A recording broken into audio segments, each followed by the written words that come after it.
Hi guys, so some point last week I finished The Great Gatsby by Scott F. Fitzgerald and I thoroughly enjoyed it. The book, for those of you who haven't seen the film or read the book, is about a guy called Gatsby who throws these incredible parties and people travel all the way across America to get to New York to go to his parties.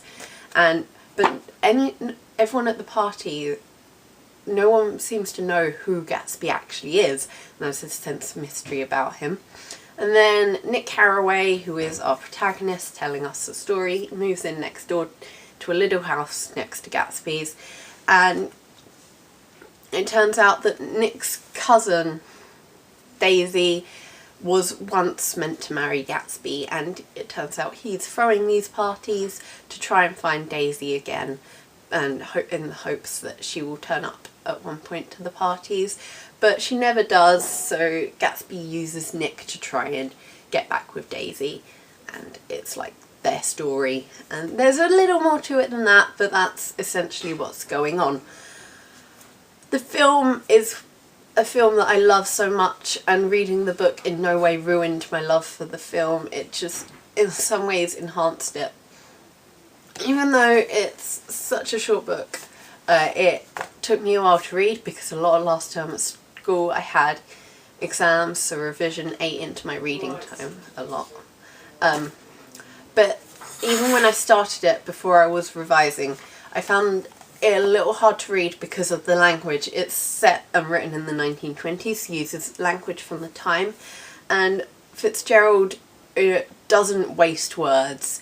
He writes in the sentence what he wants to write and doesn't put words in that don't need to be there. So you just need to read the paragraphs slowly, and you can't rush them like you can do in some modern day books that make more sense in your head. You need to take it slowly, take it all in, and that's how you'll get the most enjoyment out of the book. It's also the language in both the film and the book that make the setting feel so real and so incredible, and by the end of it I'd fallen in love with the 1920s and the language. I think the 1920s is always portrayed as such a fun time period with all the incredible parties and everyone going wild, and there's a point in the book when they're in New York City itself and there's a guy on the street selling puppies, and if that's not a reason to love the 1920s, I don't know what is. In the film, the characters are all a little bit crazy and they do unpredictable things, and they just seem so crazy to someone just looking onto their situation. And reading the book, it didn't make them more relatable because, with the exception of Nick, there's no real relatable characters in this book. But it helped to understand why they were doing what they were doing. Reading what Nick was writing about what he was going through definitely helped rationalise their actions a little more, rather than just make them seem crazy, outlandish people that the film portrays them to be.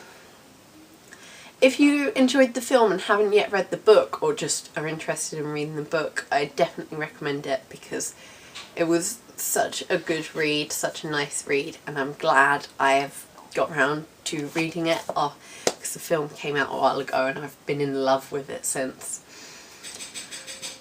So that's my review of The Great Gatsby. Now I am reading Marcus Sedgwick's 13th book, which is called She Is Not Invisible. He is one of my favourite authors and I'm enjoying that book so much.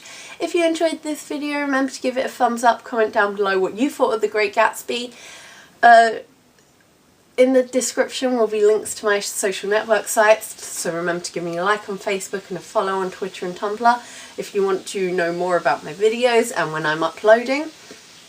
Share this video with your friends so that everyone can see it, and most importantly, if you want to see more videos like this, remember to subscribe. Bye!